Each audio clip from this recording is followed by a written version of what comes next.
table full of veggies. I don't know whether life gets really any better than that, but I've got somebody here who can tell you. Dan Rawmaker, you've brought us comfort food, but define that.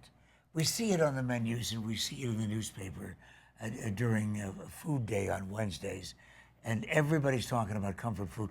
Not everybody agrees what that is. Well, you know, it's as the fall weather cools down, we're loving our Arizona weather right now, but people tend to crave those hearty, warm, you know, soups, potatoes, those, you know, kind of, and usually most of them are loaded with carbohydrates, loaded with fats and creams and things like that. So the things that are loaded with those things, that's not comfort food. That is that they find that as a comfort. I guess it's part of you know, heating the insides, you know. And okay, but rather than getting into big definitions here about what it is, because I would imagine that also would differ one person from another as to what comfort food is.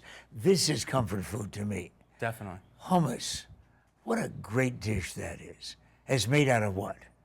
Well, and actually, so hummus is made out of chickpeas. This is actually a cauliflower soup that I made last night. Are you kidding? We had for dinner, yeah, believe it or not. I got here several hours ago and I didn't even know that. A cauliflower soup, that sounds good to me. You serve it cold? You can serve, well, warm is usually preferable, but what's beautiful about this is when you purify that cauliflower, you can use it really as any creamy substance. So an Alfredo sauce, you put a little clams in there, you make a good clam chowder. It's a great substitute to those creamy and high fatty, high buttery, high creamy, high fat soups. The high caloric. Exactly. And that means the big waistline. Yeah.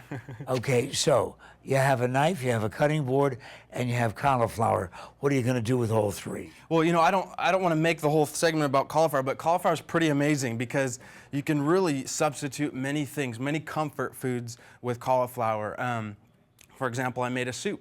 You can cut up the cauliflower and make a nice, you see how it crumbles together, and you can actually crumble it into nice small pieces and make a rice, believe it or not, a good substitute for rice. And actually you can go to many health food stores and you can buy it already crumbled up, and then you'd heat it or steam it just like, and it makes a great rice substitute or couscous substitute. Okay, so all of the things you're talking about, they sound good, but do they taste good?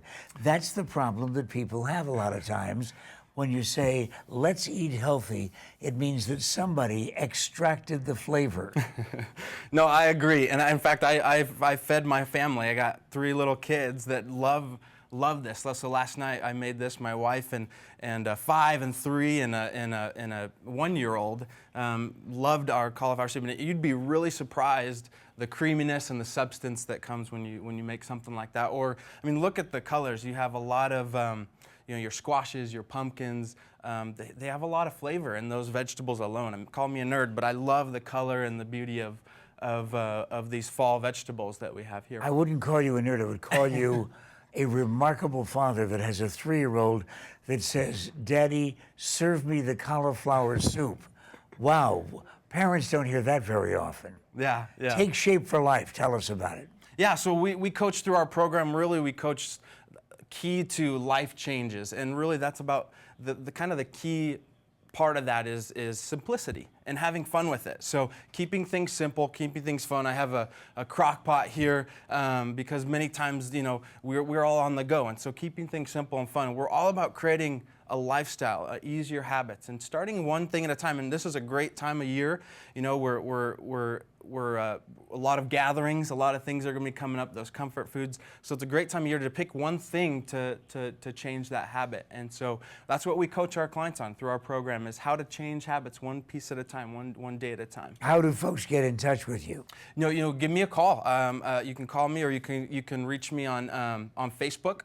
You know, my sign is Dan J R-A-W, Dan J Raw, or go to our website, www.abundantlifehc.tsfl.com. You have an interesting combination of specialties to improve the body, the mind, and the finances. Definitely. That's an important to us. You know, the whole person, there's more to health than just eating right and exercising. getting our minds right and enjoying, having passion in life, and having financial stability. You know, that's one of our program. We invite people to come in and become part of our community. And if, you know, coaching and things like that is a draw to people, it creates some financial stability and also makes them successful in helping to solidify those habits as they're teaching other people to do this. I've got another incentive for you. As a matter of fact, when I started eating badly, well, before that I was 6'3". Look what happened. See, I got to change my way of living. This is Pat McMahon. Stick around.